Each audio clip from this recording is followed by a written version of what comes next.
Hello everybody, and welcome to our next panel discussion here in Southampton. Welcome to the course. Thank you all for your very interesting comments.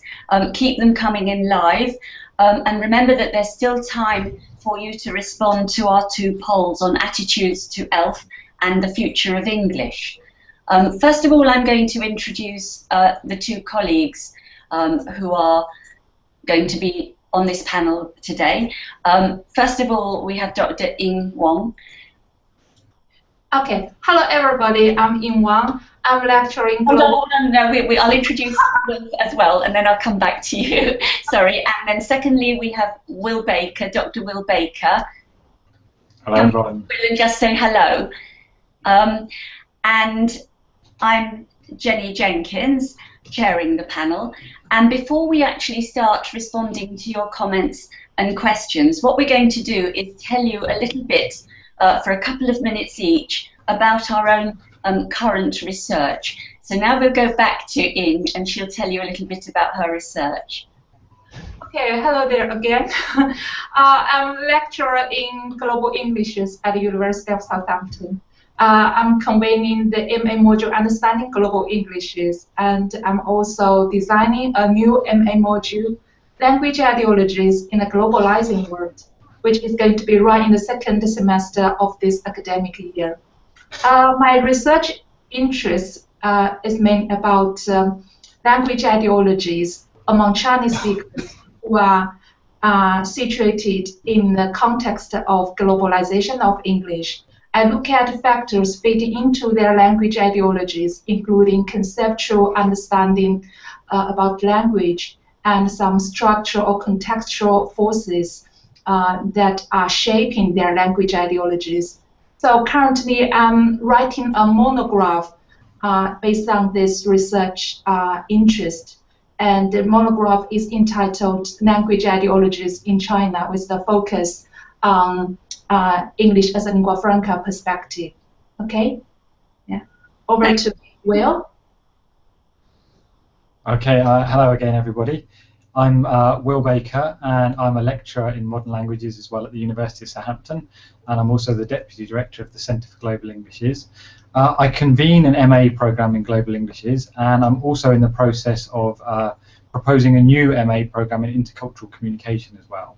And I think those two programs also explain very well what my research interests are, which is looking at global Englishes and specifically English as a lingua franca, and then looking at that from the perspective of intercultural communication. So I've been interested really throughout all of my research life in those two fields and how they inform each other. And for me, I'm particularly interested in, from a theoretical perspective, the relationship between language and culture and what the kind of diverse and varied use of English means for that. And from a more practical perspective, what this means for how we understand successful intercultural communication. So what it is that people do in intercultural communication, how they make sense of all this diversity and variation in language. And then also from a practical point of view, I'm very interested in the implications of this for language teaching. So what is it that we should be teaching in language teaching? If our aim in language teaching is communicative competence of one kind or another, or at least successful communication, then what is it that our learners need to be able to communicate successfully through a global language such as English? And in my research, I've looked at the concept of intercultural awareness, which is a kind of meta-understanding of what intercultural communication entails, what language is needed in intercultural communication, what kind of communicative strategies are needed, what kind of knowledge of other cultures or other ways of communicating or other cultural practices are needed. And like Ying, or similar to Ying, I'm also got a monograph that's actually just come out on this very subject. It's called Culture and Identity Through English as a Lingua Franca, and it's subtitled Rethinking Concepts and Goals in Intercultural Communication. Okay, thank you. I'm back to Jenny, I think. Thanks, Will, and I think quite a lot of the questions that have come in and the comments relate to things you've just talked about, so that's great. I'll just say a little bit about my own recent research.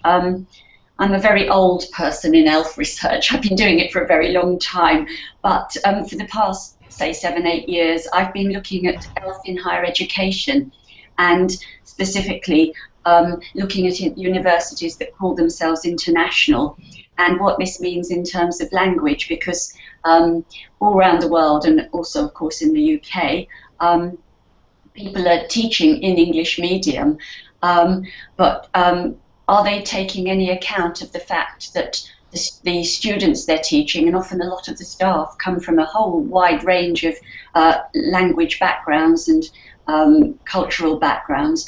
Are they taking any account of this? So I looked at this originally for also a monograph, a book that I published in 2014 called English as a Lingua Franca in the International University. And that had 3 separate projects in it. One was a study of university websites in 23 different countries. And another one was a big open questionnaire study in 24 different countries, looking at staff orientations to English and to ELF. And then I did interviews in just one UK university to see what international students thought. And basically, I found that there was very little evidence of ELF practices affecting universities' English language policies. It was still very much based on monolingual native English.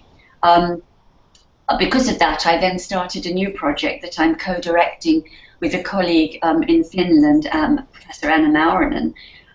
We're looking at it in much greater detail now, and we're looking at 9 universities in 9 different countries, including our own university here in Southampton.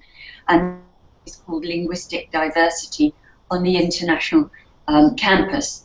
And we're looking to see what happens with English, what happens with other languages, because of course the international university campuses are very multilingual, but usually that is forgotten, especially in Anglophone settings. The project is in progress now. We hope to finish it and to publish a book on it in 2017. And both Will and Ying are involved in this project. They're both taking part in the Southampton team.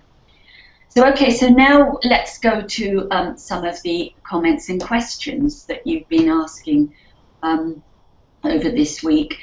And I'm going to start with one from John Cronin. I do apologise if I get people's names pronunciation wrong. So John it's a comment, not a question.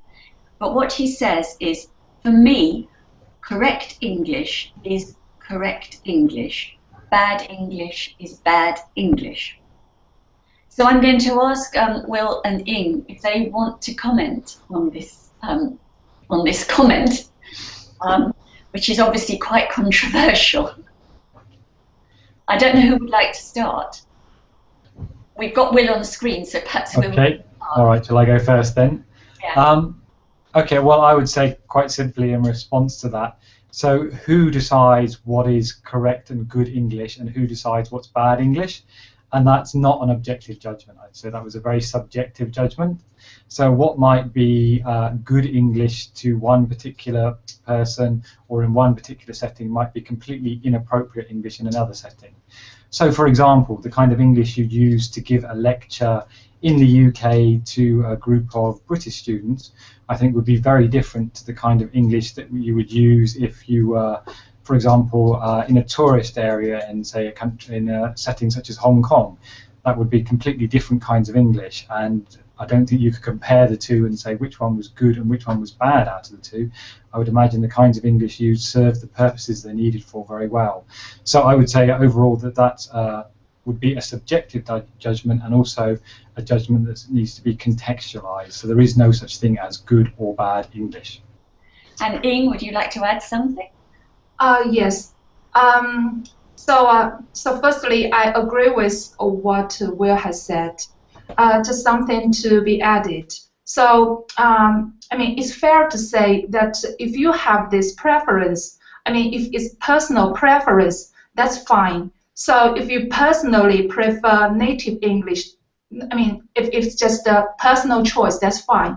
But if it's a shared preference, or if it's an institutionalized preference for native English. For example, currently we have native English prevailing in our language education system, language testing system, and this actually research shows that some people are disadvantaged, and some people are sacrificing lots of their time, which should be spent on other subjects in order to be closer to native speakers English.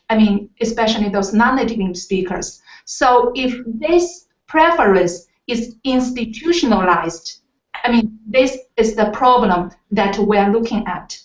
So I'm actually talking about what is correct English, what is bad English. This relates to language ideology, and I should say this.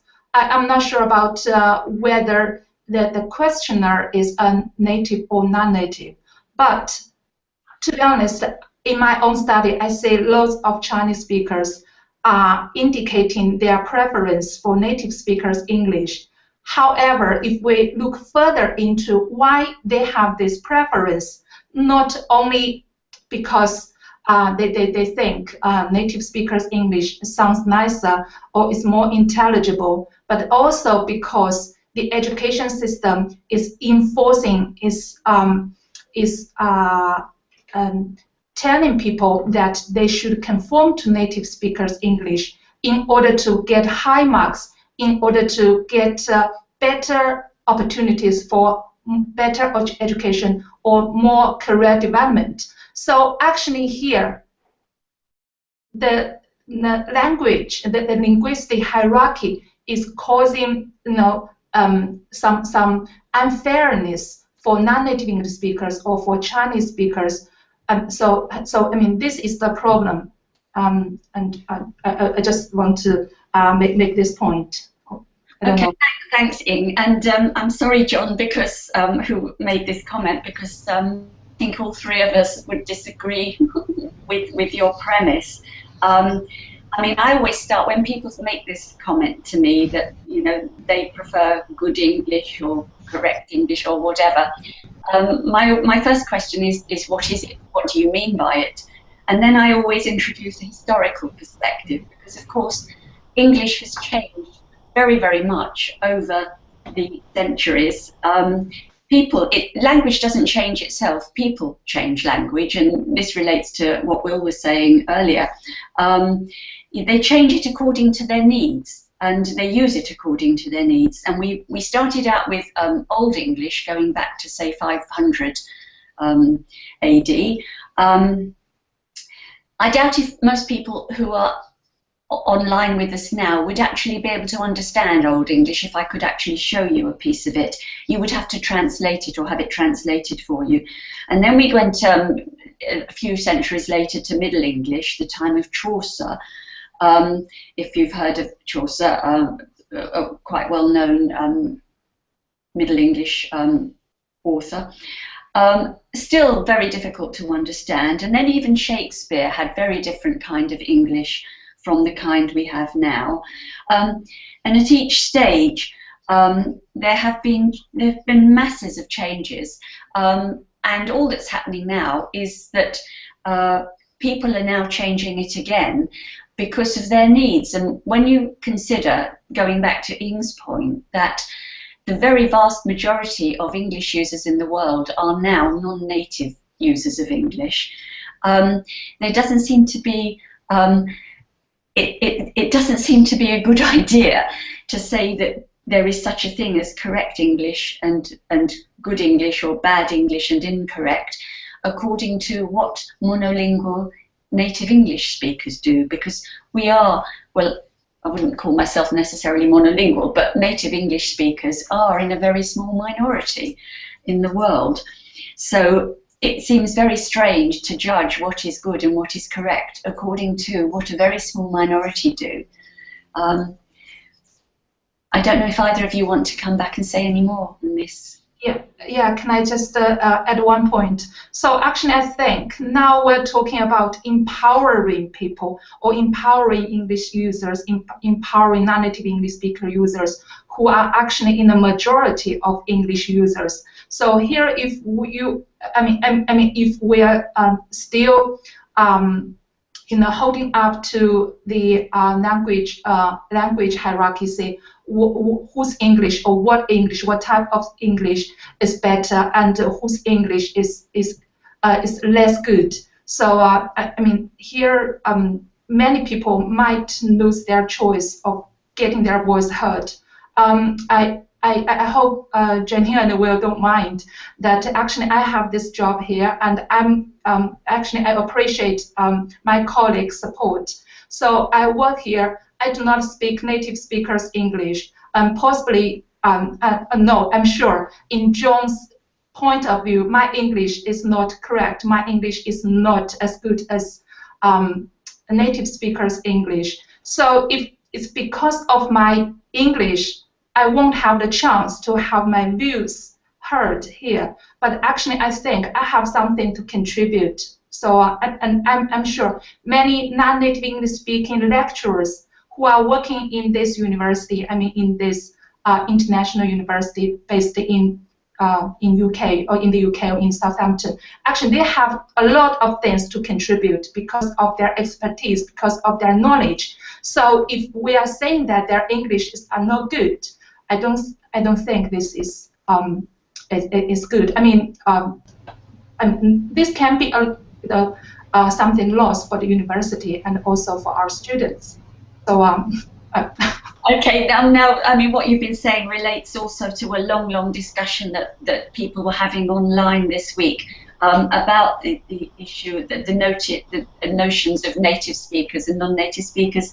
And one part of it was that one part of the discussion was that native speakers provoke more stress than non-natives, and we had two completely opposing views on this. So Rabia Shafi said, "I do not agree with the idea that a native speaker teacher brings stress or scares the students.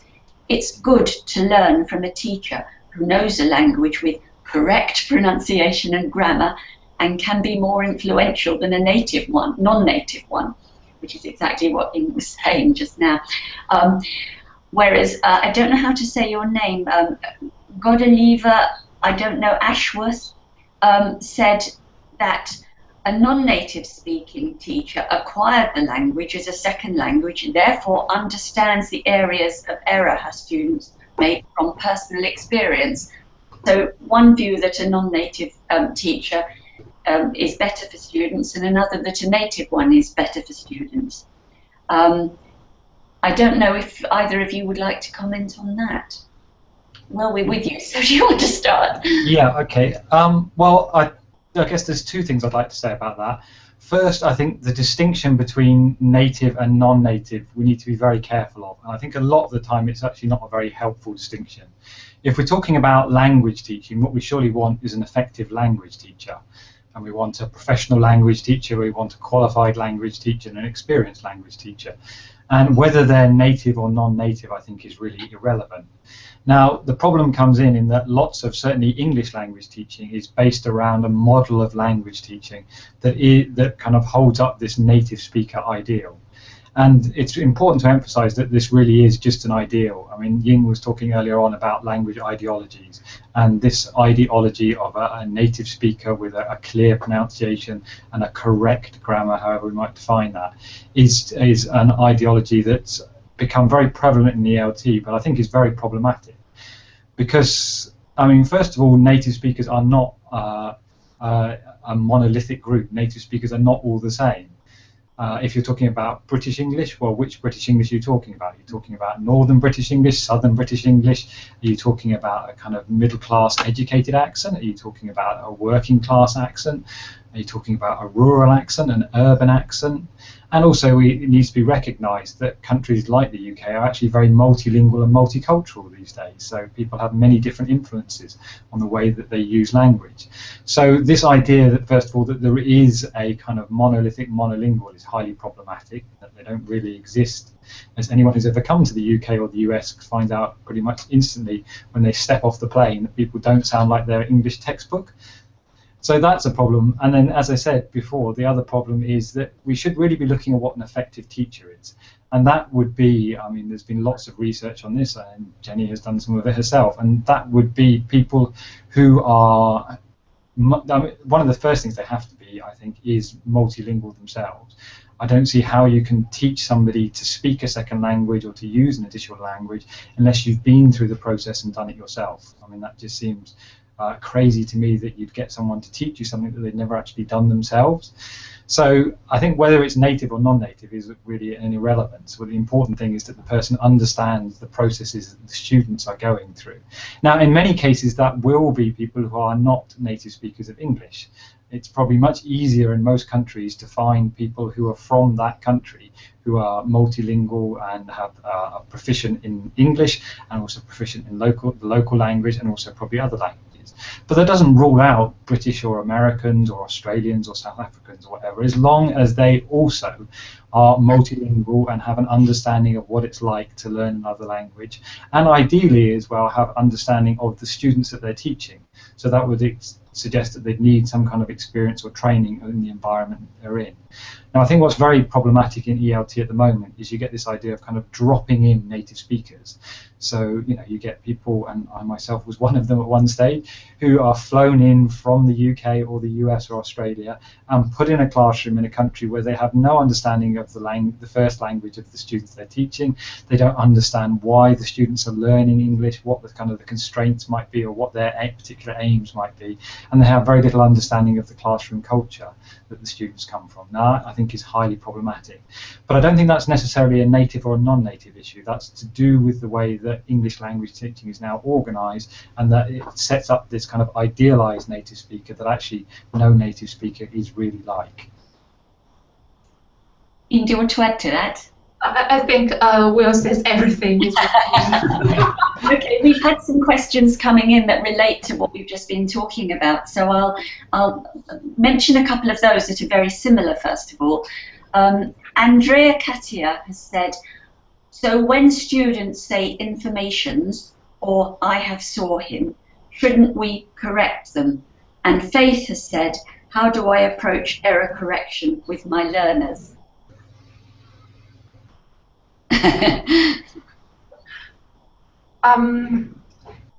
Ying, do you want to say something on that? Yeah, and actually I think this is a question we often heard, and actually what Will has said offers some explanation to our understanding on this issue. So actually, yeah, how do you define error? How do you define learner? And what is the reference? And actually, I remember we were in a seminar, and the people asked us what is error, and Jenny said, okay, if you are talking about error, you might be asking an irrelevant question to ELF researchers. So actually, we seem to see that in people's mind. I mean, if you are adopting an English as a foreign language perspective, you have this reference to native English speakers' English in your mind. So compared with native speakers' way of using English, any difference is an error. But in our English as a lingua franca perspective, we might think that the outcome might be just perfectly fine as long as it suits the purpose of language users. And actually, we're talking about appropriateness. We're talking about process of getting your message understood. So it doesn't matter which form or what kind of linguistic forms are actually used, but the focus is on the process of communication and the process of getting your having your purpose fulfilled. So I don't know whether I have answered this question, but I mean, yeah, you have your choice. I mean, teacher has their choice if they would like to refer to native speakers English or not. But it's also important, I mean, this is a point made by Martin Dewey when he's talking about teacher training and teacher education. It's important to raise both teachers and students' awareness, I mean, greater awareness of how language actually works. So it's not just the conformity to native speakers English can help people to indicate what they wanted to say. It's more important for people to understand the process behind the language use. So I mean, yeah, this is what I can say. And okay, I'll come over to Will in a moment, because I imagine the question about how to approach error correction, Will might want to say something about teaching intercultural communicative competence. But I would like to just say something about Andrea Catia's question about when students say informations and so on. And it relates also to what Josh has asked. He says, I'm interested in the role of error in language change and whether errors from learners play a role in the development of Englishes. And of course, all language change is seen when it first starts as an error. So while you have the two forms side by side in the language, people who are concerned about language standards going down, and you know, the people who don't like it when anything changes, they will be very aware that there is another form coming in that's coming alongside an existing one, and they will see the new form as an error. Once the old form has disappeared, then people forget about it. Now, going back to the informations example, all that is an example of uncountable nouns becoming countable, which has been going on, happening in native English for centuries. Nobody complains if no native speaker, or probably nobody complains if somebody talks about 2 coffees. You know, we don't have to say 2 cups of coffee. We can ask for 2 coffees. It has become countable in terms of cups of. But the point is that as long as a native speaker has made this language change, then it's seen as okay once it's in common use and the old form has gone. But if a non-native speaker makes this change before the natives, then it is seen as a non-native error. But the point that Josh has made, and I assume when he says he's interested in it, he thinks this is happening, is that because there are so many more non-native users of English, particularly ELF users, they are changing the language. The things they're doing now are going to, because there's so many and it's happening so often, the language will change, and increasingly will change in the direction of non-native changes in English rather than native ones. But it's interesting, isn't it, that some of them are still happening in the same way, that the same types of change are sometimes happening. But now, in terms of the error correction, I don't know if Will wants to say something about how we could do that differently in terms of intercultural teaching. Well, actually, I was just going to start with the informations example again, because I think that is a very good example. I think, again, it's contextually dependent, because certainly for me there is no problem with informations, and that's in both spoken and written English. If my PhD or master's students write informations in their thesis or in their dissertation, I have no problem with that, and I think it would be inappropriate to correct their English just because I personally don't use it. So I think it does depend on the context. On the other hand, I would accept that if you were teaching someone, for example, an IELTS or TOEFL exam, you would need to make them aware of the fact that there are 2 parallel forms here. I suspect Jenny wants to come back to the testing later.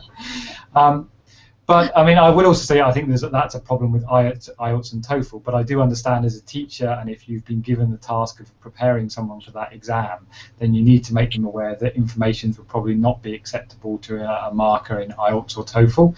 But I think it would also be your role as a teacher to make them aware that that is a completely acceptable form in other contexts.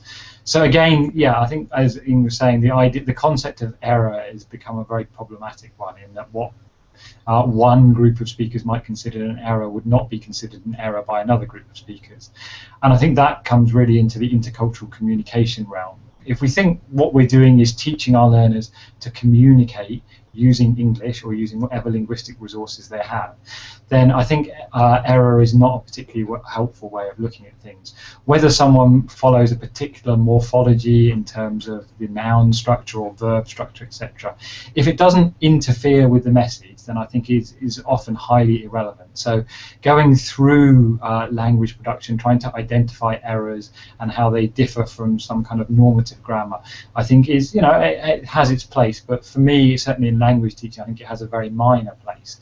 And although I recognise in the way that language teaching currently proceeds, it has a very large place, but I think that is misplaced. Thanks, Will. And that relates, some of the things you said, to a question that's just come in from Tatiana, which is how can we test students if we apply ELF? And I think I'd quite like to start with that one, actually, because the answer is that currently there is no testing that would acknowledge ELF. The tests of English, wherever they are around the world, are testing monolingual native English. And that is always the benchmark against which non-native users have to demonstrate their so-called proficiency. And the problem needs it to, actually, it's, the question needs to be reversed. It's what should we do with the tests in order to apply ELF, because it's the tests that are out of date, badly out of date, all of them. There is not a single one I'm aware of the international tests, whether we're talking about IELTS, the Pearson's test of English, academic, or their other tests, TOEFL, TOEIC, ACTIS, the new one, any of them. They're all completely predicated based on native English, which is, as I said earlier, is a very minority use of English in the world. And going back to what Will has just said, not the way people are going to be using English effectively with each other. And so, for example, entry tests to get into universities that call themselves international, they're testing the way British staff and students used to speak among themselves 30, 40 years ago. This is not the way most people are speaking among themselves in any international university, including here in Southampton now. So the tests are badly out of date and really do need reforming. And they do need to look at how ELF users communicate with each other and start to test people, including native English speakers, on their intercultural learning, their intercultural abilities, the way they can communicate with people from a range of different linguistic and cultural backgrounds, rather than whether they can mimic certain types of native English speaker. But now I'll hand over to maybe Ying wants to come in there.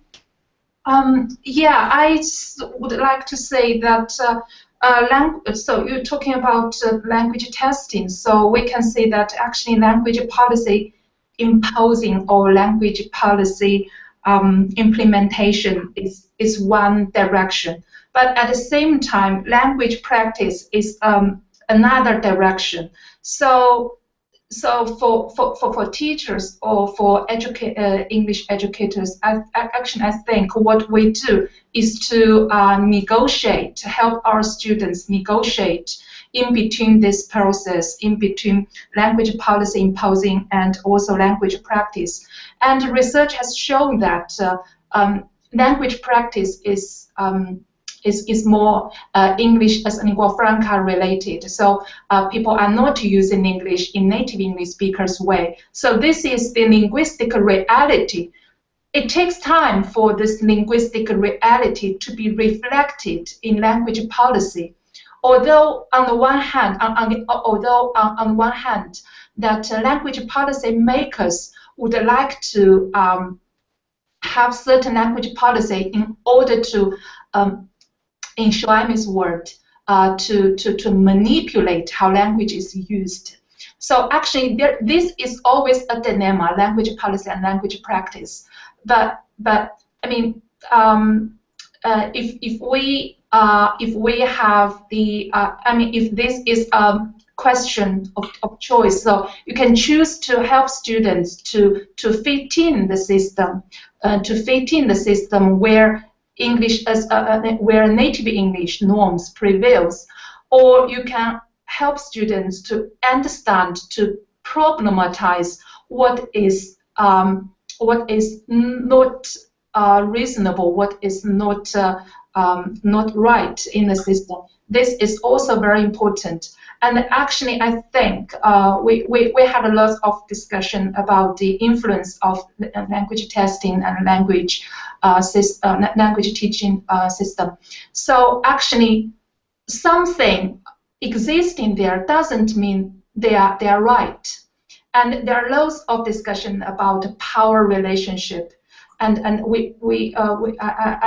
would suggest that although it's personal choice whether you would like to conform to native speakers' English or not, but it's also very important for our students to understand that the problematics in our current language policy, and I think it's a difficult choice, but if we never challenge, if we never reflect on the fairness or the appropriateness of language policy in relation to our language use, in relation to language reality, I mean, there's never be the change. So it's still a long way to go, but it's time to start to think about it. So this is just my point of view. Will, do you want to add to this?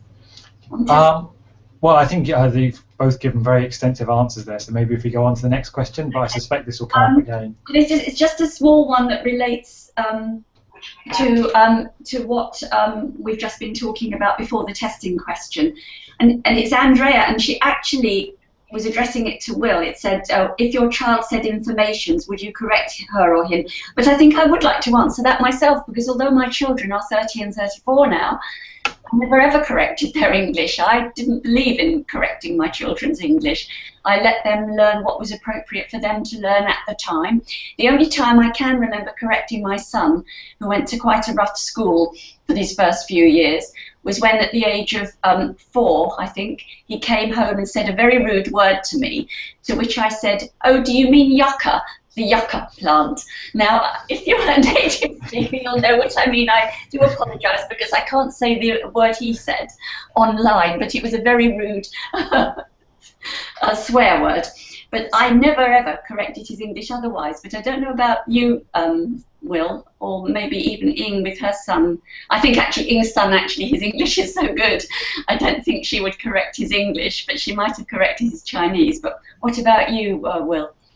No, I certainly wouldn't. I have 2 children, both at school, and I wouldn't correct their English. I mean, of course, at school they are expected to write in a particular way, and they do actually learn grammar at school.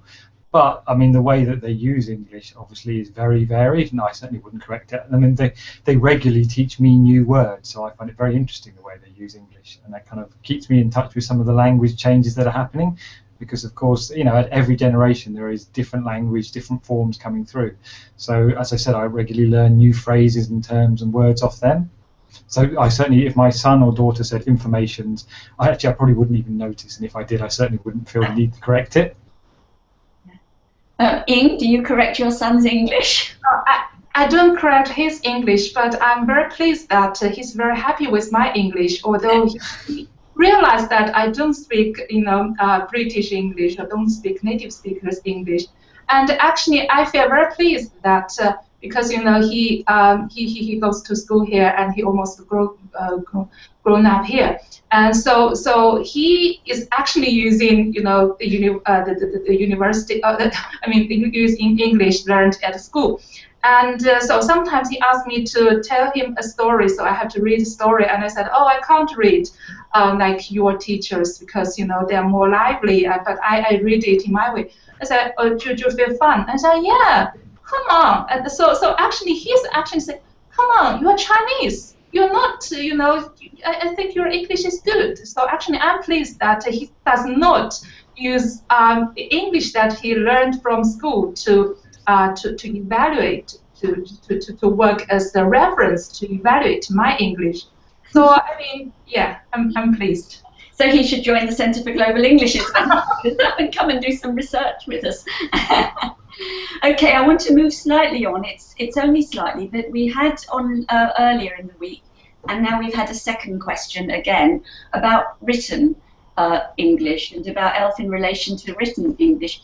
And the one we had in the week from Madhavi Latta, I think, talked about realizing that effective communication is important in the speech form, and therefore being more accepting about what students do, that it's not, would be not correct according to native English.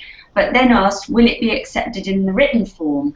And Ulrika has just online come in and said, shouldn't there be a difference in error correction between oral and written English? I don't know if either of you would like to say something about that. Will, we're with you at the moment. Do you okay.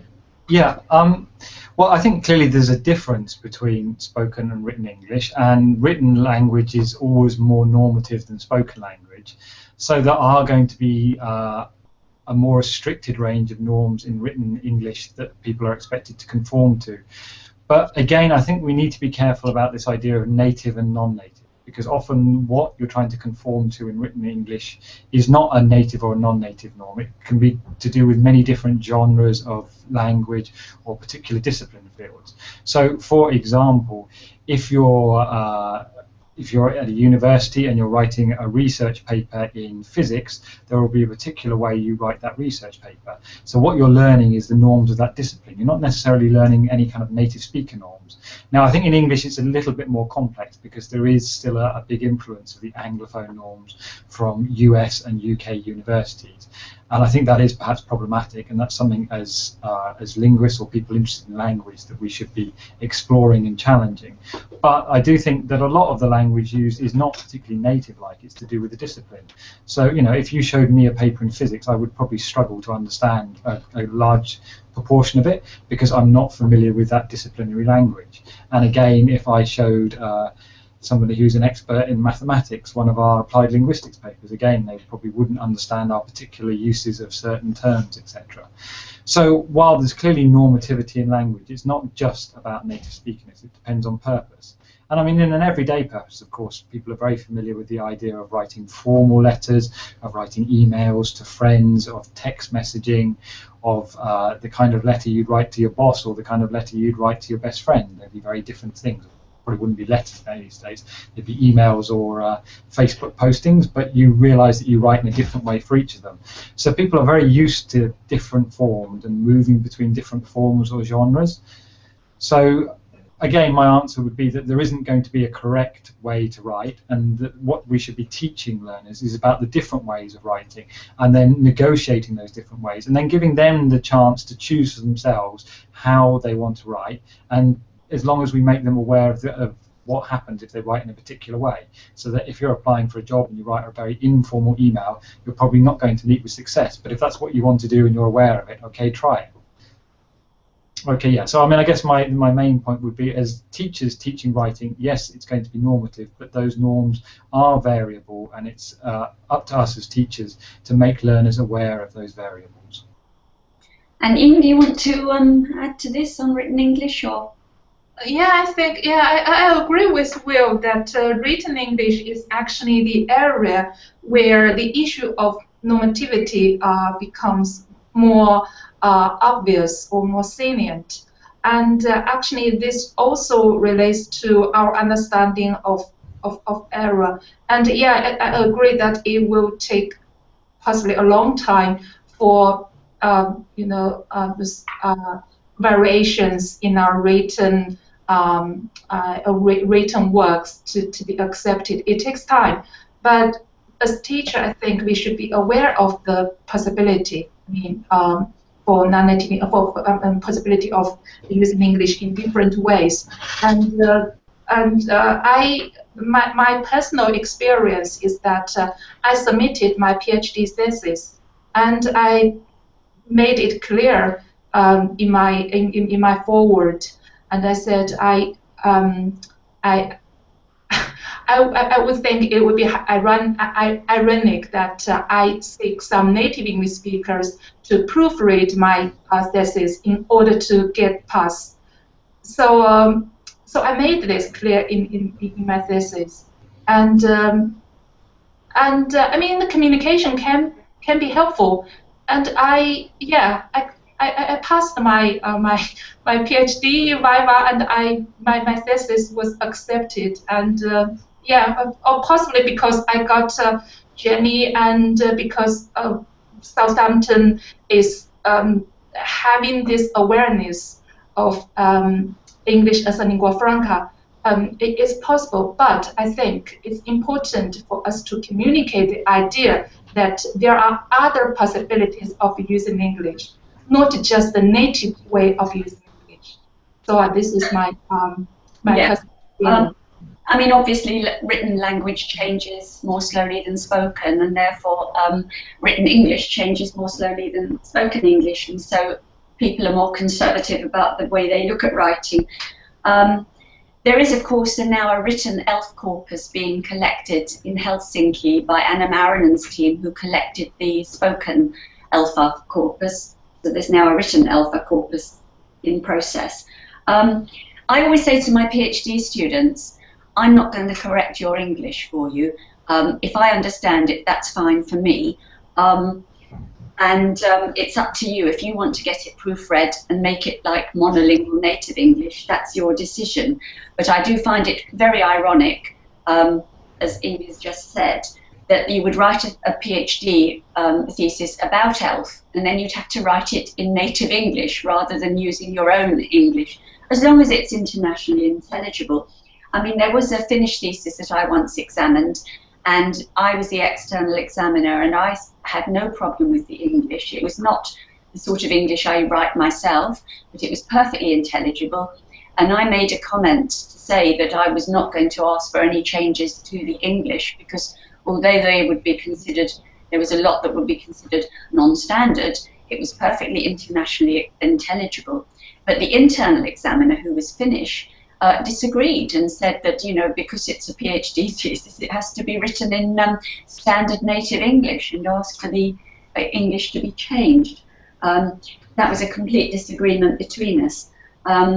So we do have this, we still have this situation where there is somehow this view that the writing has to still conform to native English, even where people are willing to accept spoken ELF. But it's part of the fact that writing does change more slowly, and people find it are much more resistant to changing the way they what they're willing to accept in the written form. Now, of course, we have the Journal of English as a Lingua Franca and the book series that Will and I co-edit, Developments in English as a Lingua Franca. And in both cases, we say in the style guide that we don't expect people to conform to native English. We just expect them to write in English that is going to be internationally intelligible. So that's quite a new approach. But I'd like to go to, we're running out of time. We nearly have to stop. So I'm going to, and the questions are coming in, a lot have come in, but there are a couple from the week I would still like to go to. And one is, it refers back to the week when our colleague Rumiana Slabakova was doing the week, and her bottleneck theory. And it's another one from Godelieve Ashworth that says, does ELF stem from bottleneck resistance? And I don't know if we really know what bottleneck theory is in any detail. but I think Rumiana's referring to sort of the problem that people have getting past a certain point in their learning of English or a second language before they get to the stage where they can start to acquire a more native-like version. I don't know if either of you would like to say something about this. Well, I'll just say something quickly. I mean, I think it's, as Jenny said, I'm not an expert in the bottleneck hypothesis, but and it's kind of hard to answer this question without getting very theoretical, which I imagine is not really what most people want today. But something I would just say, kind of to contextualize probably some of what you've seen in SLA in the second language acquisition week, some of what you've seen in the English language teaching focus, and then what you've seen in global Englishes, is you'll notice that applied linguistics is a very big field with some very different theoretical orientations. And actually at the moment in linguistics generally, there is a very big debate about what language is. And I think the approach that probably the three of us would take to how we see language, how we see the use of language, how we see multilingualism, how we see language learning, would represent one kind of side of this debate, and then the people who look at second language acquisition, or some people within that, would represent another side of this debate. So, I mean, the debate centers a lot around what the nature of language is, and there is a large group of linguists that would argue that looking at grammatical structure is not really looking at language. If you want to understand language, you need to look at language use, you need to look at the culture in which it takes place in, you need to look at the societies, and you need to take a much more kind of social perspective on language. Excuse me. Then there are another group of researchers that take a much more cognitive approach to language and look at language structure and how language is acquired and what the kind of psycholinguistic processes there are. Well, at the moment, this has led to quite a big debate and quite a big divide in linguistics. So I think you're probably seeing some of that in the materials you're getting on this MOOC. So I think I don't want to go any further into the debate, but if people are interested, there's actually a good part of the debate in Applied Linguistics, the Journal of Applied Linguistics, right at this moment, where Rumiana has replied to somebody who's been very critical of this kind of grammatical approach to language. Yes, I think that's actually Applied Linguistics, isn't it? Not the Journal. Yeah, sorry, yes, Applied Linguistics, not the Journal of Applied Linguistics. Yeah. Yes, I mean, clearly SLA, well, the SLA is now splitting up into different sorts of branches of SLA research, and there are one group that have become very much interested in sort of cultural approaches and socio-cultural approaches. More recently, there's been the multilingual turn in SLA research, and a lot of SLA researchers, such as someone called Lourdes Ortega, are very much interested in looking at SLA much more in relation to multilingualism and not looking at monolingual standards as the benchmark for language learning. So clearly, you know, SLA is not just the kind of SLA that, for example, Rumiana was talking about, where they do clearly have a very identifiable sort of monolingual native goal for learners, and that's what their research aims to help learners to achieve. And I imagine that's what the bottleneck hypothesis is you know, that's the aim of that, is to help learners to get through that. I mean, my answer to that would be that do they want to get through that neck? I mean, you might want to in terms of getting to the wine the other side through the bottleneck, but in real life, in language learning, you know, should they want to get through that to the native English the other side? The resistance, it may not be resistance as such to wanting to get through, but it may just not be seeing any point in getting through. A lot of ELF users speak English that they know is not like native English, but they don't want to try to make it more native-like, so they actually don't want to get through that neck. So that, I guess, would be my answer to that. I don't know whether we could say ELF stems from that, but I think that that is part of ELF, not actually seeing any point in acquiring more native-like English for the purposes for which you're going to use your English, which in the world is likely to be in intercultural communication, in multilingual groupings and so on, for most people. we really have only got a few minutes. There's one rather amusing, a question that my colleagues might find amusing. It's a question from Nicholas Rossiter, and it's actually for me, but again, I think we can all answer this. And it says that, your early work on ELF was groundbreaking and controversial at the time, and still is, judging by some of the comments on here, which on this online during the week.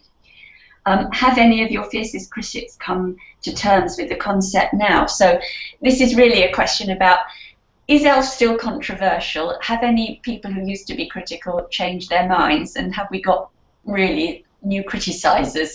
I'd like to hear what you two think about this. We're with you, Will, at the moment. Do you want to? Well, I guess again, yes, there are certainly still people out there who are critical of ELF research, and I suspect that's probably part of any big research field, that there will always be people who will be critical of it. But it does seem that ELF has been particularly attractive to a certain kind of person who looks for problems with it. So again, actually, in applied linguistics, there's a debate that's been going on. If you look at that, Jenny and myself have recently replied to an article which we felt was very misinformed about ELF research. And I think actually the idea about being misinformed is where lots of the criticisms come from.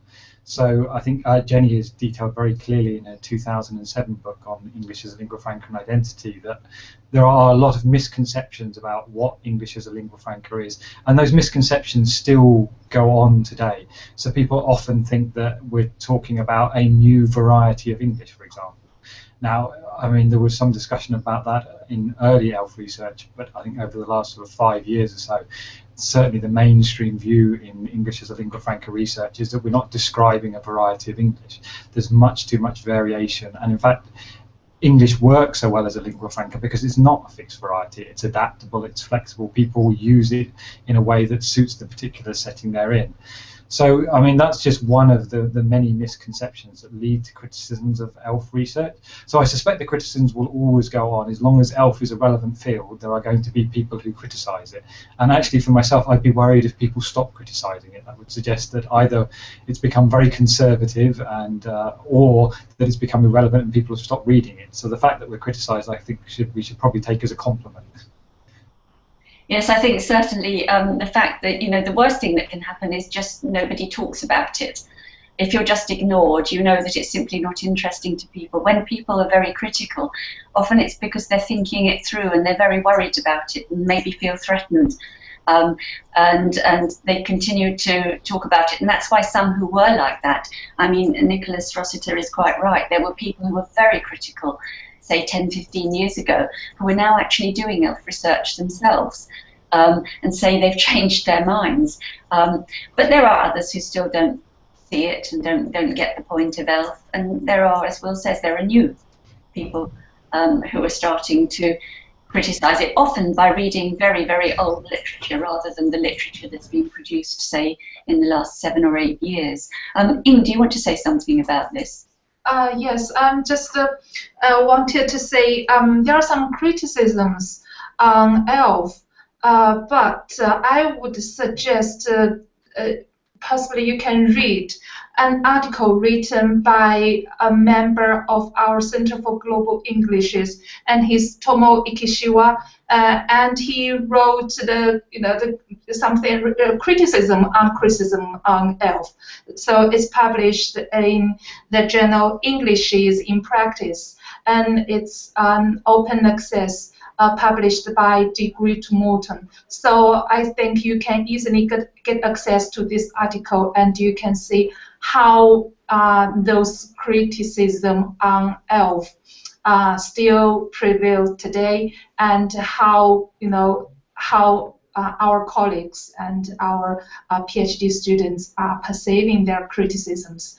And at the same time, I'm having a class. I'm lecturing global Englishes, and some MA students are understanding the development of English as a lingua franca research, and they don't think that those criticisms are convincing. So actually, yes, there are still lots of criticisms, but it's good to have the discussion. I mean, otherwise people won't think about that, as Jenny said. So it's good to start if we are talking about any possible change in the future. So getting criticism, but also think about this criticism. Yeah, so this is just my point of view. Yeah. And just so that you all know, the article by Tomokazu Ishikawa that Ying has just mentioned is one of the articles in our working papers here in the Centre for Global Englishes. You can find a link to it on our website. The working papers are called Englishes in Practice. Ying is about to publish an article in it. I published one in July. Tomokazu's article was earlier this year, and there are several others. So it's open access. You're welcome to just click on the link and read any of the papers you like there. But I think we've got to the stage now where we have got to the time we have to say goodbye to you. So I'd like to thank Ying and Will very much for taking part in this. I'd also like to thank Kate, who's been sitting behind me. Do you want to say just hello quickly? Who organised all this? This is Kate. Hello, everyone. You can't be seen.